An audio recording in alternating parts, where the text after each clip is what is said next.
1절 같이 시작. 하루는 사울의 아들 요나단이 자기의 무기를 든 소년에게 이르되 우리가 건너편 블레셋 사람들의 부대로 건너가자 하고 그의 아버지에게는 아뢰지 아니하였더라. 사울이 기브와 변두리 미그론에 있는 석류나무 아래에 머물렀고 함께한 백성은 600명 가량이며 아이야는 에봇을 입고 거기 있었으니 그는 이가봇의 형제 아이두베의 아들이요 비느하스의 손자요 실로에서 여호와의 제사장이 되었던 엘리의 증손이었더라. 백성은 요나단이 간 줄을 알지 못하니라.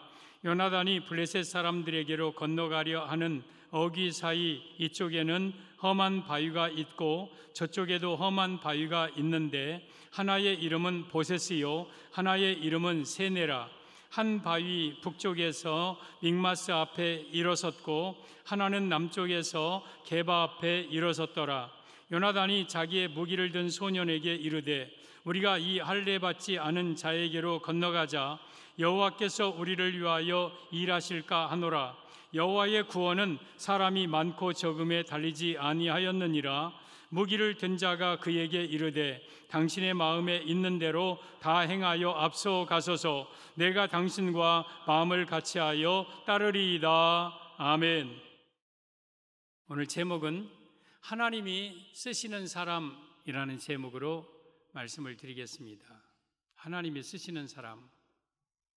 오늘 본문은 이스라엘과 블레셋과의 전쟁에서 일어난 일인데 이스라엘은 당시 사울 왕입니다. 오늘 성경에 보면 사울 왕과 함께한 군사가 고작 600여 명. 근데 블레셋은 아마 굉장히 큰 부대가 쳐들어왔을 것입니다. 이 전쟁은 보나마나 블레셋이 이길 전쟁이에요. 그래서 이스라엘은 싸워보지도 못하고 굴 속에 들어가 구멍 속에 들어가서 벌벌벌벌 떨고 있을 때에 사울의 아들 요나단 왕자죠. 그 요나단이 자기 무기를 든 자에게 야 가자 블레셋으로 건너가자. 그러니까 무기를 든 자가 이제 아무도 모르게 블레셋 지역으로 갑니다. 갔더니 블레셋은 저 산성이에요. 그리고 양쪽에는 큰 그 험한 절벽이에요, 절벽. 그래서 이 블레셋 장수 이 앞에서 보이기 전에 요나단이 자기 무기 든 자에게 이렇게 말합니다. 만약에 우리가 저들에게 얼굴을 보였을 때에 저들이 너희들 거기 서라 하면 우리는 죽는 거다. 그러나 너희들 이리 올라와라 그러면 하나님이 저들을 우리에게 붙이셔서 우리 이 전쟁에서 승리할 것이다 하고 이제 그 앞에 섰어요. 그랬더니 저 위에서 블레셋 사람들이 야 저것들 구멍에서 나오는 쥐새끼 같은 것들이 나왔구나. 야 너희들 이리로 올라와라. 우리가 너희에게 보여줄 것이 있다. 그러자 이미 지금 군호를 짰잖아요. 올라가자. 하나님께서 이 전쟁 승리하게 하실 것이다 하고 손발로 네 발로 기어서 전쟁 그 블레셋 지역에 가서 잠시 동안 죽인 사람이 20명. 그런데 그 두 사람이 블레셋을 이긴 게 아니에요. 하나님이 블레셋 진영을 크게 떨게 만들었어요. 그리고 그 두려움으로 서로 동묵끼리 치고 그 전쟁에서 이스라엘이 대승리를 거두는데 오늘 요나단도 하나님께 쓰임 받았지만 저는 오늘 이 설교의 초점을 이 무기를 든 자에게 초점을 두어서 설교를 할 거예요. 요나단은 예수님을 예표하는 인물이에요. 모든 성경은 다 예수님 이야기니까. 그리고 이 무기를 든 자는 우리 성도 바로 저와 여러분을 예표합니다. 그래서 이 말씀은 바로 예수님과 우리에 대한 말씀입니다. 오늘 이 무기를 든 자를 하나님이 쓰셨습니다. 하나님께 쓰임받는 게 축복입니다. 여러분이 하나님께 쓰임받기를 바랍니다. 그러면 하나님은 어떤 사람을 쓰시는가? 똑똑하고 학벌 좋고 돈 많고 능력 있고 대단한 어떤 뭐가 있는 사람을 쓰시는 게 아니에요. 오늘 이 무기를 든 자를 하나님이 어떤 면을 보고 쓰셨는가? 우리 성도들 우리는요 하나님께 쓰임받아야 돼요. 마귀에게 쓰임받거나 세상에 쓰임받고 끝나는 인생이 아니라 내일 평생 하나님의 손에 붙들려서 하나님께 쓰임받는 인생이 될 때에 우리는 가치 있는 빛난 인생이 되는 거예요. 오늘 무기를 든 자와 같은 모습으로 우리가 하나님 앞에 쓰임받기를 원합니다. 오늘 제목은 하나님이 쓰시는 자. 첫째, 요나단을 따라 블레셋 부대로 건너갔습니다. 1절을 보면 하루는 사울의 아들 요나단이 자기의 무기를 든 소년에게 이르되 우리가 건너편 블레셋 사람들의 부대로 건너가자 하고 그 아버지에게는 아뢰지 아니하였더라. 지금 요나단이 무기를 든 자에게 우리가 블레셋 건너편으로 건너가자 해서 그 일로 인해서 그 전쟁에 승리하는데, 이 말씀의 의미는 하나님이 쓰시는 사람, 첫째, 믿음의 사람을 쓰심을 의미합니다. 믿음의 사람. 여러분, 이 소년은 요나단인 왕자입니다. 자기 주군이에요. 자기 주군이 부대 건너편으로 가자 하니까 따라가요. 따라가. 아니, 단 둘이 따라가요? 둘이 가서 뭐 하겠다는 거예요? 그리고 여기에 13장 22절 위에를 보면 싸우는 날에 사울과 요나단과 함께한 백성의 손에는 칼이나 창이 없고 오직 사울과 그의 아들 요나단에게만 있었더라. 이 본문에 의하면 사실은 무기를 든 자는 자기가 지금 칼도 없어요. 창도 없어요. 빈손으로 맨몸으로 어쩌면 요나단의 무기를 들고 지금 가자고 할 때 가는 거예요. 근데 이 무기를 든 자가 요나단을 따라가게 된 이유가 있어요. 오늘 6절을 보면 요나단이 자기의 무기를 든 소년에게 이르되 우리가 이 할례 받지 아니한 자들에게로 건너가자. 여호와께서 우리를 위하여 일하실까 하노라. 여호와의 구원은 사람이 많고 적음에 달리지 아니하였느니라. 지금 이 말을 듣고 따라가는 거예요. 이 전쟁에서 너와 내가 싸우는 게 아니다. 하나님이 우리를 위하여 일하시고 하나님이 싸우실 것이다. 여호와의 구원은 사람의 많고 적음에 있지 않다. 하나님께서 싸우실 것이다. 이 말을 듣고 이 무기를 든 자가 따라가요. 따라가. 이게 믿음이에요. 믿음. 사랑하는 성도들, 하나님이 쓰시는 사람은요, 믿음의 사람을 써요. 믿음의 사람. 이 요나단과 자기 힘으로 블레셋을 물리치는 것이 아니라 하나님의 힘으로, 능력으로 물리칠 것을 이 무기를 든 자는 믿었어요. 그 믿음으로 따라가는 거예요. 우리 두 가지 믿음이 있습니다. 이 두 가지 믿음이 여러분에게는 다 있어야 돼요. 하나는 구원받는 믿음입니다. 예수님이 하나님의 아들이심을 여러분들이 믿어야 돼요. 저를 보세요. 고개 숙이지 말고. 예수님이 하나님의 아들이심을 여러분들이 믿어야 돼요. 어떤 사람들이 예수님이 사람이라고 해요. 성인이라고 그래요. 아니에요. 천만에요. 우리가 사람을 믿습니까? 여러분, 우리 예수님은 이 땅에 사람의 모습으로 오셨지만 하나님이시면서 하나님의 아들을 믿으셔요. 그리고 그분이 이 땅에 오셔서 십자가에 못 박혀 죽으시고 내 죄를 대신해서 죽으시고 나는 예수님을 믿어 죄 용서된 것을 믿어야 돼요. 그리고 예수님은 나의 유일한, 나를 지옥에서 죄에서 건지실 유일한 구원자이심을 믿어야 돼. 이것이 바로 구원받는 믿음. 이 믿음의 첫 번째 믿음이에요. 이 믿음은 여러분에게 다 있어야 돼. 만약 이 믿음이 없으면 여러분들은 지옥 갑니다. 천국 못 갑니다. 왜? 죄 용서 받지 못하기 때문에. 그래서 우리는 이 구원받는 믿음이 우리에게 있어야 돼요. 그런데 이 구원받는 믿음은요, 내 능력으로 믿는 게 아니에요. 내가 예수님이 하나님의 아들이신과 나의 구원자이심을 믿는 이 믿음은 하나님의 선물이라고 에베소서 2장 8절에는 기록하고 있어요. 너희가 그 은혜로 말미암아 믿음으로 구원을 받았으니 이 믿음은 너희에게서 난 것이 아니요 하나님의 선물이라.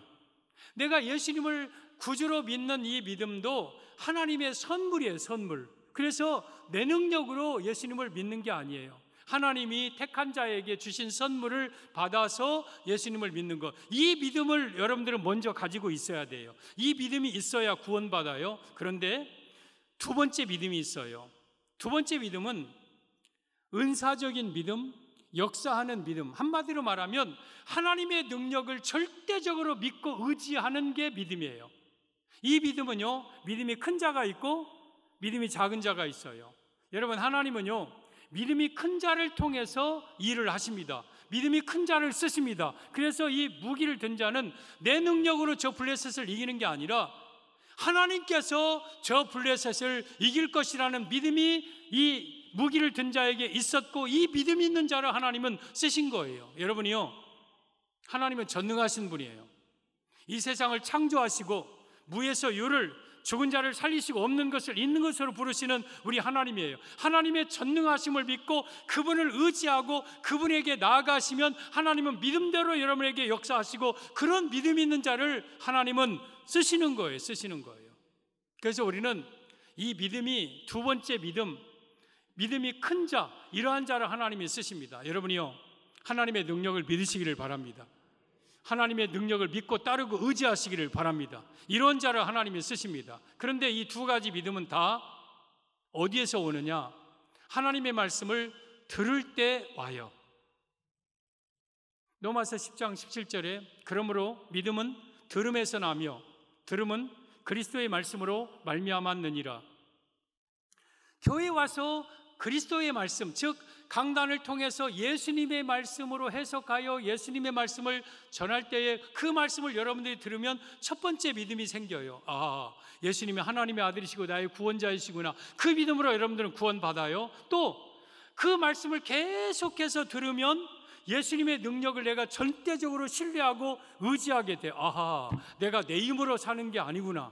하나님의 능력의 힘을 의지하여 살아가는구나. 그러면서 그 믿음은 점점 믿음이 성장합니다. 그래서 믿음이 큰 부유한 자가 돼요. 그런 믿음이 장성한 자를 하나님은 들어서 쓰십니다. 그러므로 여러분들은 말씀을 듣기에 힘써서 구원받는 믿음뿐만 아니라 역사하는 능력의 믿음도 커서 하나님 앞에 쓰임받는 성도들이 되시기를 바랍니다. 마태복음 13장에 오면 예수님께서 고향 나사렛에 가셔서 회당에서 하나님의 말씀을 전합니다. 그런데 그 고향 사람들이 예수님의 말을 잘 안 받아. 더 배척해.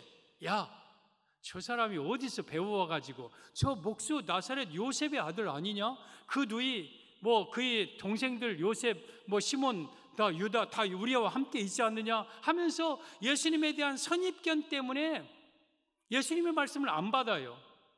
저도 제 고향이 있어요. 고향 가면 저 어렸을 때에 깨벗고 다니는 것을 본 우리 어르신들 지금도 야 정렬아 이놈 자식아 하고 물론 거의 돌아가셨지만 저 그런 대우 받는 것 괜찮아요. 어른들이니까 그럴 수 있어요. 그러나 고향엔 별로 이렇게 선지자가 고향에서는 존경받는 일이 없다고. 왜? 그에 대한 선입견 때문에. 그래서 요셉이 나사렛에서 말씀을 전해도 말씀을 오히려 듣지도 않고 배척해요. 그러자 성경에는 그렇게 기록하고 있습니다. 마태복음 13장 58절 그들이 믿지 않음으로 말미암아 거기서 많은 능력을 행하지 아니하시니라. 예수님이 다른 데서는 병 고치고 귀신 쫓아내고 능력 행하고 다 해결해 줬다가 나사렛 고향에 가서는 별로 다른 능력을 행하지 않아요. 왜? 하고 싶은데 그들이 안 믿으니까. 그들이 예수님에 대한 믿음이 없으니까. 지금 똑같아요. 교회 신앙생활 하는데 어떤 사람에게는 능력이 나타나고 어떤 사람은 기적을 체험하고 어떤 사람은 응답받고 그러는 거. 어떤 사람은 교회 다녀도 하나님의 살아계심을 좀처럼 체험도 못하고 아무런 감동도 없고 밋밋하게 신앙생활하느냐.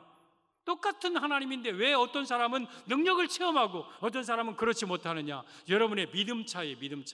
여러분이 만약에 하나님의 능력을 절대적으로 믿고 신뢰하고 의지하면 여러분의 삶 곳곳에서 하나님은 역사하십니다. 기적적으로 여러분들의 문제를 해결해 주십니다. 그런데 우리가 그런 믿음이 없이 구원받는 믿음은 있을지 모르지만 그냥 상식적으로 살아요. 내가 계산적으로 해서 안 되는 건 안 되는 거고 되는 건 되는 거고 이런 사람에게는 하나님이 역사하지 않아요. 더 나아가서 그런 사람을 하나님은 쓰지도 않으셔요. 그래서 중직자들은 또한 주혜종 목사는 믿음이 큰 사람이 되어야 돼요. 그래야 하나님이 그 믿음을 보시고 우리 교회를 통해 일하시고 여러분을 통해서 일하시는 거예요. 잠언 3장 6절을 보면 너는 범사에 그를 인정하라. 그는 하나님이고 예수님입니다. 인정하라. 그리하면 내 길을 지도하시리라. 다른 뜻으로 해석할 수 있지만 오늘 본문에 의하면 예수님의 하나님의 능력을 인정하십시오. 하나님의 전능하심을 인정하면 그 사람의 길을 하나님은 지도한다. 좋은 길로, 축복의 길로 인도하시지만 하나님의 전능하심을 인정하지 않는 자에게는 하나님은 그 길을 지도하지 않습니다. 그리고 그를 쓰지도 않으십니다. 그래서 우리는 믿음으로 살아갈 때에 하나님은 우리의 믿음을 보시고 우리를 쓰십니다. 우리 요한복음 6장에 오면 저를 봐요. 저를 봐. 처음 나와갖고 둘이 자꾸 얘기하고 있으면 우리 예수님 믿고 구원 받아야 되잖아요. 요한복음 6장에 오면 예수님이 그 광야의 해변 많은 사람들을 가르치고 있는데 저들이 이제 저녁이 되었어요. 배가 고파. 근데 그 모인 숫자는 20세 이상 된 남자 장정만 5천 명이니까 굉장히 많아요. 2만 명, 3만 명 돼. 근데 그 사람들을 어떻게 먹일 수가 없어요. 그래서 이제 저녁이 되니까 제자들이 선생님, 저녁이 되었는데 이들을 어디서 먹이겠습니까? 이들을 집으로 돌려보내서 집에 가서 먹도록 하죠. 그러니까 예수님께서 너희에게 떡 몇 개가 있느냐? 너희가 먹을 것을 주어라 그래요. 아니 제자들이 무슨 먹을 걸 줘? 이 많은 사람을 어떻게 우리가 먹여? 근데 이 제자들의 믿음을 지금 시험해 보기 위해서 예수님이 지금 말씀하신 거예요. 근데 그 말을 듣자 빌립이라는 이 제자가 선생님, 이 많은 숫자를 보니까 어림잡아 떡을 구하려면 약 200데나리온 정도 되겠고 그것도 부족할 것 같습니다. 그래요. 한 데나리온의 노동자 하루 품삯이면 노동자가 뭐 10만 원이라면 2천만 원이고 20만 원이라면 4천만 원이고 그래요. 뭐 2천만 원, 4천만 원 있어도 거기서 그 많은 떡을 어떻게 구하겠습니까? 불가능하다는 거예요. 근데 그 중에 안드레라는 제자는 그 말을 듣고 막 돌아다녀요. 여러분, 혹시 먹을 것 있는 사람 있습니까? 혹시 먹을 것 있으면 좀 주세요. 먹을 것 있으면 좀 내놓으세요. 근데 그 중에 어린아이가 수줍게 선생님, 여기 먹을 것이 있는데요 하고 보였어요. 열어봤더니 에휴, 이만한 보리떡 5개, 물고기 2마리 조그마한 거 있어요. 근데 안드레는 예씨, 네가 너나 먹고 가. 야, 너나 먹어. 응? 그러면서 하지 않고요, 그 떡을 받아오네요. 받아와가지고 선생님, 여기 떡이 있습니다 하고 내어놓아요. 그러자 예수님께서는 그 떡을 받으시고 축사, 감사 기도하시고 떼어서 나누어 줘라 해서 5천 명이 배부르게 먹고 12광주리가 남기죠. 여기에 두 사람이 나옵니다. 하나는 빌립이라는 사람이 나오고 하나는 안드레라는 사람이 나와요. 교회 안에는 빌립과 같은 사고를 가지고 사는 성도들도 많이 있어요. 계산적이에요. 상식적이에요. 어쩌면 그 사람이 똑똑할 수도 있어요. 논리 분명하고. 그 계산해서 안 되니까 그 사람은 빌립은 이미 포기한 사람이에요. 근데 안드레는 그러지 않았어요. 비록 우리 힘으로는 안 되지만 예수님께서 떡 몇 개나 있느냐고 찾으시는 것은 뭔가 뜻이 있을 것이다. 그래서 떡을 부지런히 찾아서 예수님의 손에 내어드렸어요. 그랬더니 그 떡을 가지고 축사하시고 기적을 베풀어서 배불리 먹게 하셨어요. 여러분은 어떤 사람의 신앙의 삶을 살아가야 됩니까? 여러분, 빌립과 같은 사람 똑똑한 사람이에요. 사리분별 정확한 사람이에요. 안 되면 안 되는 거예요. 계산적으로, 상식적으로 안 되는 거예요. 그러나 이 사람은 하나님이 쓰시지 않습니다. 이런 사람에게는 기적이 나타나지 않습니다. 안드레와 같이 주여, 나는 비록 부족합니다. 우리는 지금 어렵습니다. 그러나 주님은 가능하고 주님은 능치 못할 일이 없는 주님 앞에 맡깁니다 하고 내어드리면 주님께서 역사하시는 그런 믿음 있는 사람을 하나님은 쓰시는 거예요. 교회 안에서 때로는 아이고 지금 이렇게 어려울 때 꼭 그거 해야 됩니까? 아이고 그걸 우리 교회에도 빚은 없습니다. 우리 교회도 막 해야 될 일이 많고 지금 뭐 해야 되는데 꼭 그걸 그렇게 해야 됩니까? 막 그럴 수가 있어요. 그러면 여러분, 하나님의 능력이 어디 역사합니까? 하나님이 교회에 무슨 역사할 능력이 구석이 있습니까? 니네들이 알아서 해라. 그래, 잘 계산해서 되면 되고 안 되면 안 되고 니네들이 알아 해라. 그러면 그 교회는 하나님께 쓰임받지 못하는 거예요. 하나님의 역사도 체험하지 못하는 거예요. 그러나 하나님, 지금 상황은 어렵습니다. 우리 형편도 녹록지 않습니다. 그러나 이것이 분명히 하나님이 원하시고 하나님이 기뻐하시는 일이 분명하다면 전진하겠습니다. 하나님 역사하여 주옵소서 하고 나아갈 때에 하나님은 그 교회를, 그 성도를 통해서 일하시는 거예요. 오늘 이 무기 둔 자 이 사람이 그래요. 여러분, 우리는 부족해. 요나단과 어떻게 내가 아무리 싸움을 잘해도 저 블레셋을 나갑니까? 그런데 하나님이 일하시고 하나님이 역사하시고 하나님이 싸우실 것을 믿고 나아간 거예요. 이게 믿음의 사람이에요. 이 사람을 하나님은 쓰시는 거예요. 여러분들이 살면서 믿음으로 사시기를 바랍니다. 믿음으로 사는 사람의 특징은요, 일을 잘 저질러요. 그냥 저질러버려. 상황은 안 되는데 저질러. 여러분, 하나님의 능력을 믿고 나아가는 거예요. 그러면 하나님이 길을 열어주시고 쓰시고 기적적으로 축복해 주십니다. 그래서 하나님이 쓰시는 사람, 첫째, 믿음의 사람을 쓰십니다. 하나님이 쓰시는 사람, 둘째, 당신과 마음을 같이하여 따르리이다 합니다. 7절, 무기를 든 자가 그에게 이르되 당신의 마음에 있는 대로 다 행하여 앞서가소서. 내가 당신과 마음을 같이하여 따르리이다. 지금 요나단에게 하는 말입니다. 당신의 마음에 있는 대로 다 행하여 앞서가소서. 내가 당신과 마음을 같이하여 따르겠습니다. 이 말씀의 의미는 하나님이 쓰시는 사람, 둘째, 순종의 사람을 쓰심을 의미합니다.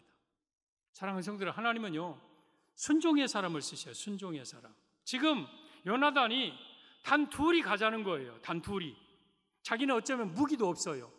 그걸 가봤더니 양쪽은 보셋, 세라 뭐 이런 엄청난 세네 절벽이에요. 절벽. 그리고 블레셋 산성은 네 발로 기어 올라가야 돼요. 거기는 엄청난 산성이에요. 그런데 거기에서 지금 올라가자는 거예요. 하나님이 붙였다는 거예요. 그러자 이 무기를 든 자가 고백합니다. 당신의 마음에 있는 대로 다 행하여 앞서가소서. 내가 당신과 마음을 같이하여 따르리이다 하고 요나단을 따라서 기어 올라갑니다. 이게 무기를 든 자의 모습이에요. 여러분, 요나단은 예수님의 모습이 예표입니다. 우리는요 예수님을 따라서 순종하는 자가 우리 하나님 앞에 쓰임받는 자예요.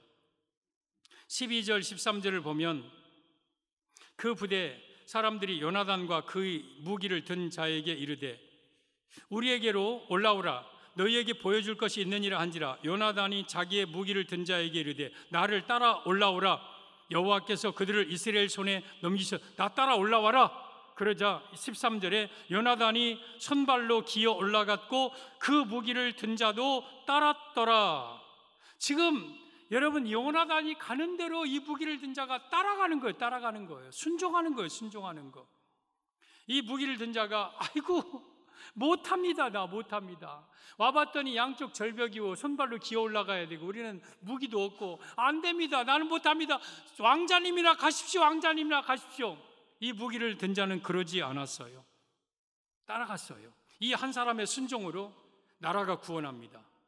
이 한 사람의 순종이 큰 역사를 나타낸 겁니다. 여러분 한 사람의 순종이 하나님은요 얼마나 큰 능력을 나타내게 하는지 몰라요. 그래서 여러분들 무기를 든 자와 같이 여러분 당신과 마음을 같이하여 내가 따르겠나이다 하고 때로는 힘들고 어려운 상황이라도 따라갈 때에 하나님은 그를 통해 역사하시고 그런 자를 하나님은 쓰십니다. 순종의 사람.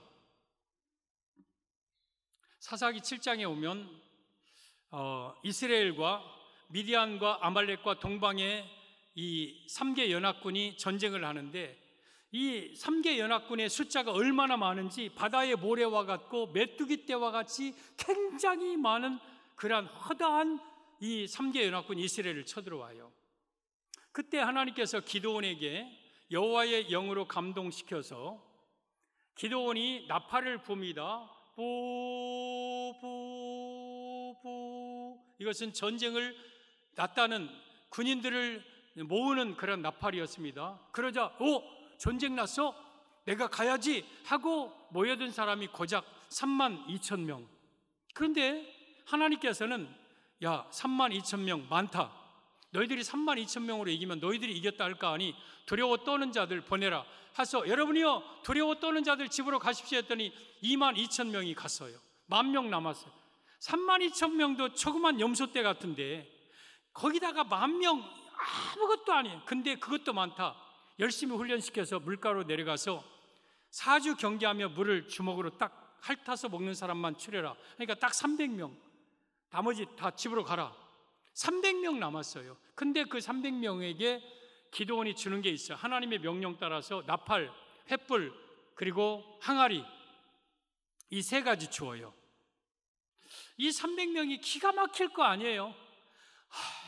이걸 나팔, 횃불, 항아리가 뭔 이게 무기가 돼. 우리 칼이라도 하나 줘야 우리 스스로라도 좀 방어하잖아. 근데 그것도 없이 이걸 가지고 밤에 그 기드온, 미디온 용사들을 포위하라는 거예요. 그러면서 기드온이 하는 말이 너희는 나만 보고 내가 하는 대로 너희도 따라하여서 내가 항아리를 깰 때 너희들도 일제히 깨고 나팔을 불 때 너희도 일제히 나팔 불고 그리고 기드온을 위하라 여호와를 위하라 소리칠 때 소리쳐라. 그러자 이 300명이 네 그렇게 하겠습니다. 그리고 조용히 밤에 미디안 군대를 포위합니다. 그리고 기드온이 일제히 나팔을 깨자 짜장짱짱 하고 300개의 나팔이 막 불고 횃불이 부르니까 하나님이 역사하셔서 그 3개 연합군이 서로 동무끼리 쳐서 그 전쟁에서 또한 대승리를 거두게 됩니다. 여러분, 이 300명 순종하는 사람이죠. 기드온이 너희들은 나만 보고 내가 하는 대로 너희도 그리하여 내가 진영에 이르러서 나팔을 불거든 너희도 나팔을 불고 내가 항아리를 깰 때 너희도 항아리 깨고 그대로 순종하니까 그 순종하는 사람을 통해서 하나님은 기적적으로 이스라엘을 구원해요. 하나님이 쓰시는 사람은요 순종하는 사람이에요. 제가 목회하면서 때로는 목사님들에게 어쩌면 100이면 100, 1000명이면 1000명에게 물어보면 목사님, 교회에서 어떤 성도가 가장 이쁩니까? 어떤 성도가 가장 귀하게 여겨집니까? 그러면 목사님들 중에서 100이면 100, 1000이면 1000 그렇게 말할 거예요. 당연히 순종하는 사람이죠. 순종하는 사람. 아무리 본인이 능력 있고 대단해도 목사님 순종하지 않으면 목회가 힘들어지는 거예요. 그 사람 때문에 교회가 삐걱삐걱대고 소란이 나고 분란이 나는 거예요. 그러나 비록 좀 능력이 부족해도 순종할 때에 하나님은 그 교회를 통해서 역사하시는 거예요. 그래서 여러분들은 순종하는 성도가 되십시오. 그러면 하나님은 여러분들을 쓰실 겁니다. 예수님 이 땅에 하나님의 아들이신 예수님 이 땅에 오셨어요. 오셔서 예수님이 사역하시면서 하신 말씀이 있어요. 요한복음 5장 30절에 보면 내가 아무것도 스스로 할 수 없노라. 아니 하나님의 아들 예수님이 하나님이신 예수님이 스스로 할 수 없어? 쟤 뭔 말이야? 듣는 대로 심판하노니 나는 나의 뜻대로 하려 하지 않고 나를 보내신 이의 뜻대로 하려 함으로 나의 심판은 의로우니라. 예수님도 이 땅에 오셔서요 예수님의 뜻대로 하지 않았어요. 철저하게 하나님의 뜻에 따라서 순종하셨어요. 여러분, 마지막에 겟세마네 동산에서 우리 예수님이 기도하셨죠. 피땀 흘려서 아버지 내가 꼭 십자가에 져야 됩니까? 다른 방법은 없습니까? 십자가의 고통을 내가 당해야 됩니까? 하고 밤새도록 기도했는데 하나님의 뜻은 십자가다, 그런 명령이었어요. 그러자 하나님의 뜻을 알고는 우리 예수님이 더 이상 기도하지 않고 일어나 함께 가자, 나를 파는 자가 가까이 왔느니라 하면서 잡혀서 십자가에 못 박혀 죽으시고 하나님의 뜻인 이 땅의 구원 역사를 이루셨어요. 우리 예수님도 철저하게 하나님에 따라서 순종하여서 구원 역사를 이루시는 거예요. 사랑하는 성도 여러분, 하나님은요 지금도 순종하는 사람을 찾고 계셔요. 여러분, 요나단이 예수님이라면 우리는 성도고, 그래서 우리는 예수님에 대한 7절의 고백이 바로 우리의 고백이 되어야 돼요. 예수님의 마음에 있는 대로 다 행하여 앞서가소서. 우리가 마음을 같이하여 예수님을 따르겠나이다. 이런 고백을 가지고 우리 교회가 예수님을 따라야 돼요. 그런데 예수님을 따른다는 게 보이지도 않는 예수님을 우리가 어떻게 따릅니까?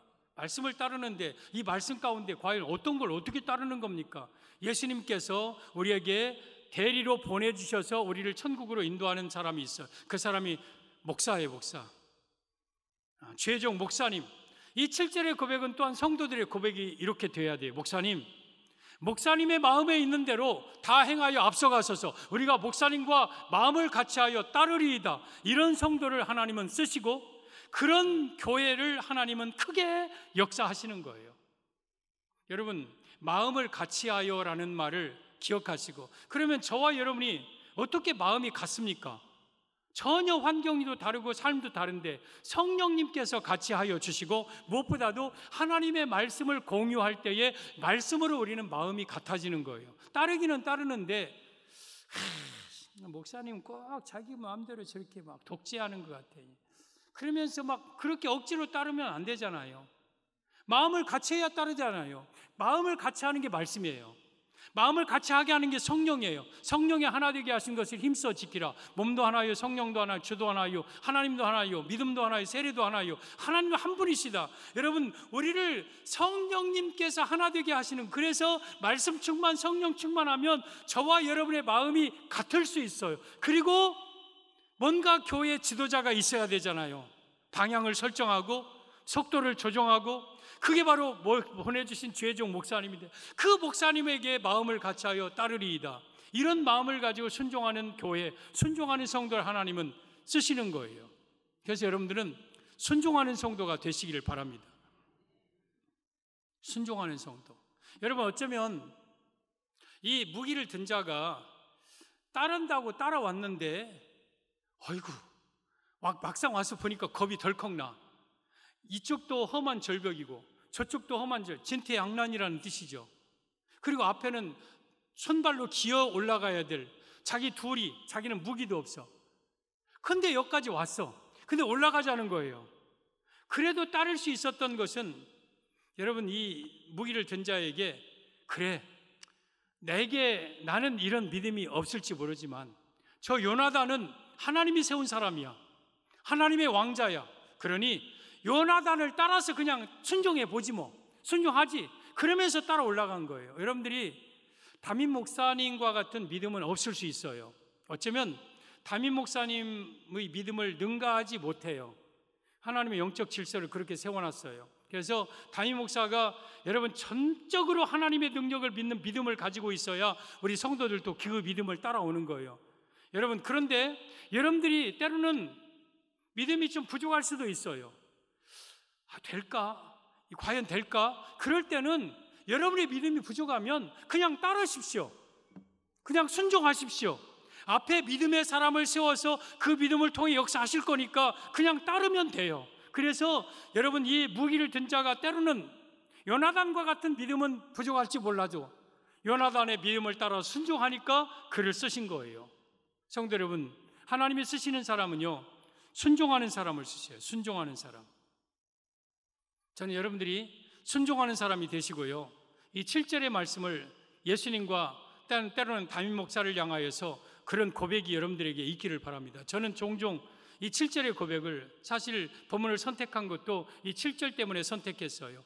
당신의 마음에 있는 대로, 예수님의 마음에 있는 대로 다 행하여 앞서가소서. 내가 예수님과 마음을 같이 하여 따르리이다. 예수님과 마음을 같이 하는 게 성령님이고, 하나님의 말씀을 충만하게 내 안에 있으면 나는 예수님과 마음이 같아요. 그리고 예수님이 앞서가면 따라가는 거예요.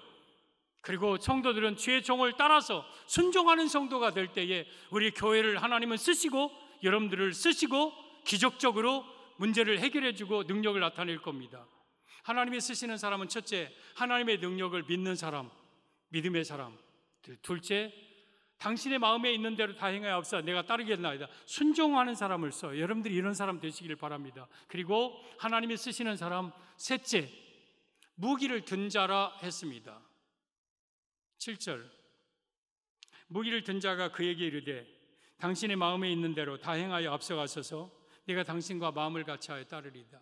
여기에 이 요나단의 무기를 든 자의 이름이 없어요.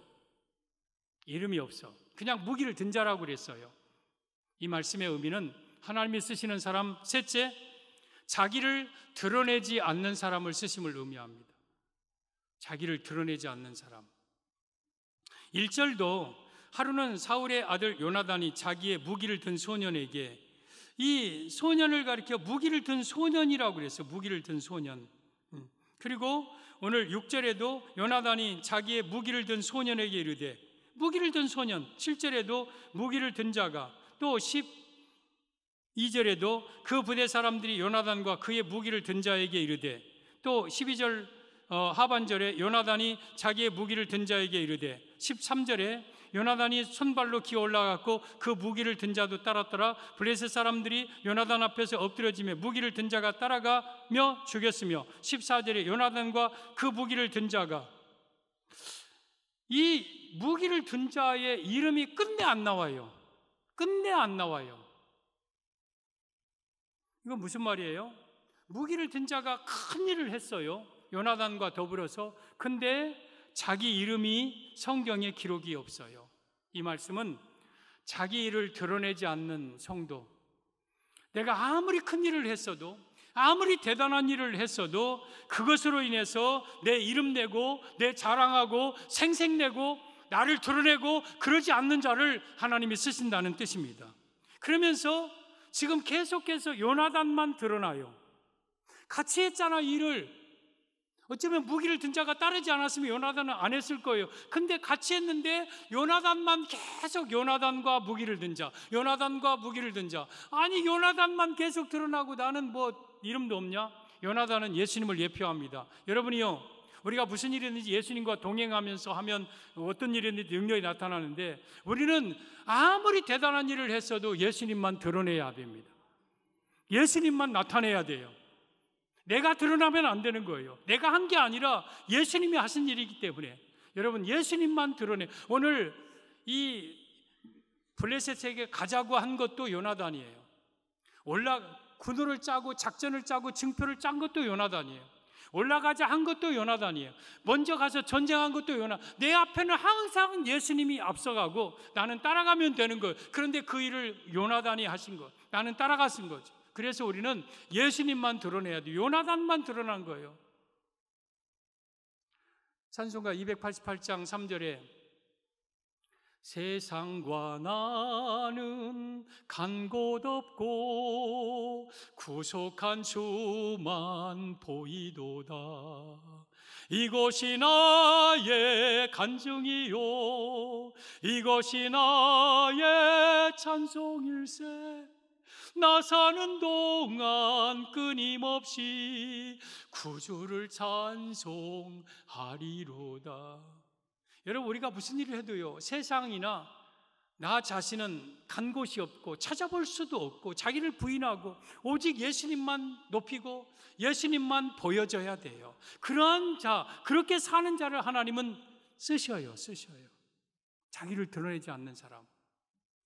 창세기 11장 4절에 보면 또 말하되, 자, 성읍과 탑을 건설하여 그 탑 꼭대기를 하늘에 닿게 하여 우리 이름을 내고 온 지면에 흩어짐을 면하자 하였더니, 지금 노아의 세 아들 셈과 함과 야벳 중에서 둘째 함의 아들들 가운데 니므롯이라는 사람이 나와. 세상에 처음 영걸이고 특이한 사냥꾼이고 대단한 능력이, 그래서 그가 시날 평지에서 거하면서 그가 사람들에게 말합니다. 자, 우리가 탑을 쌓자, 탑 꼭대기를 하늘에 닿게 하자, 우리 이름 내자, 온 지면에 흩어짐. 세 가지입니다. 탑 꼭대기 하늘에 닿게 하자, 그리고 두 번째 우리 이름 내자, 그리고 온 지면에 흩어진 면에서 우리 힘을 모으고 과시하자. 이게 여러분 바벨탑을 쌓은 세 가지 이유입니다. 그런 중에서 두 번째, 우리 이름을 내고. 여러분, 지금 이 바벨탑을 쌓은 자들은 자기 이름 내기 위해서 지금 탑을 쌓는 거예요. 이 땅에 수많은 사람들이요, 자기 이름 내기 위해서 얼마나 노력합니까?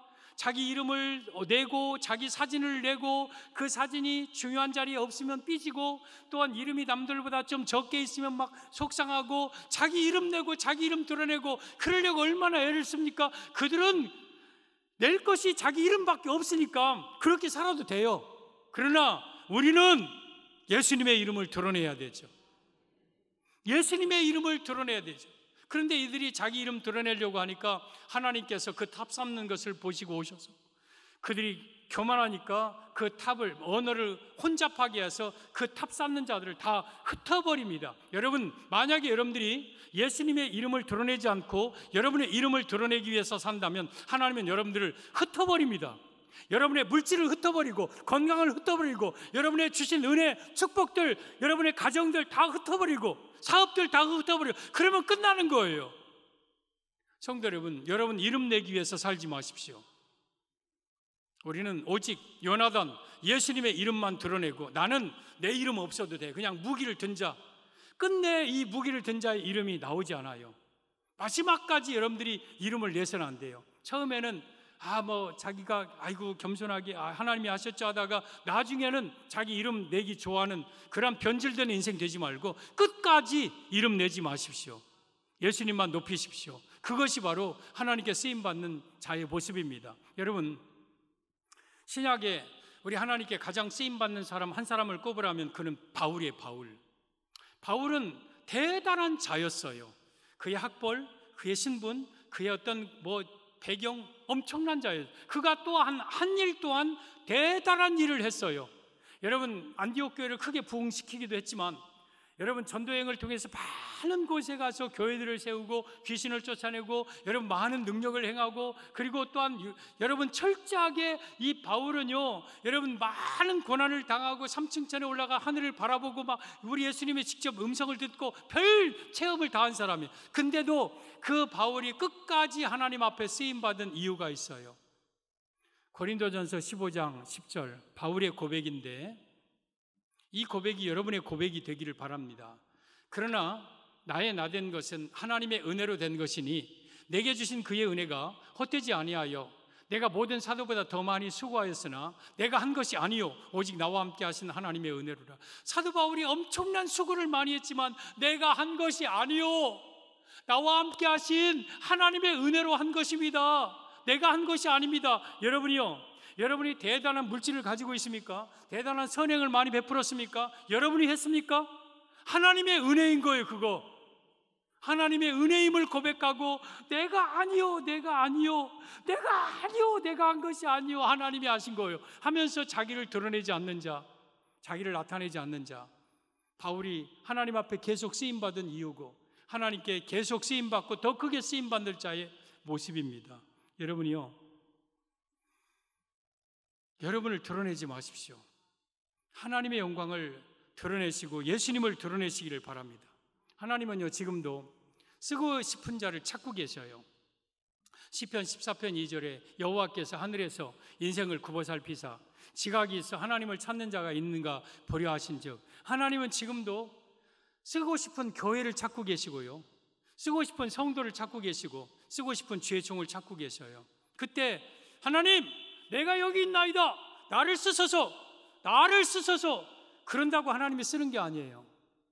하나님이 쓰시는 사람은 오늘 무기를 든 자의 모습 가지고 있어야 돼요. 하나님의 능력을 전폭적으로 의지하고 불가능한 것 같지만 하나님의 능력을 따라서 사는 자, 그리고 절대적으로 순종하는 자, 당신의 마음에 있는 대로 행하여 앞서가소서 내가 당신과 마음같이 하여 따르리다 하는 순종하는 자, 그리고 자기 이름을 드러내지 않고 오직 예수님만 드러내는 자, 이러한 자를 예수님은 지금도 쓰시고 그러한 자에게 복을 주시고 그러한 자에게 능력을 나타내십니다. 저는 무기를 든 자와 같은 우리 성도들이 다 되어서 하나님 앞에 더 크게 귀하게 쓰임받고 축복받는 성도들 되기를 예수님의 이름으로 축복합니다.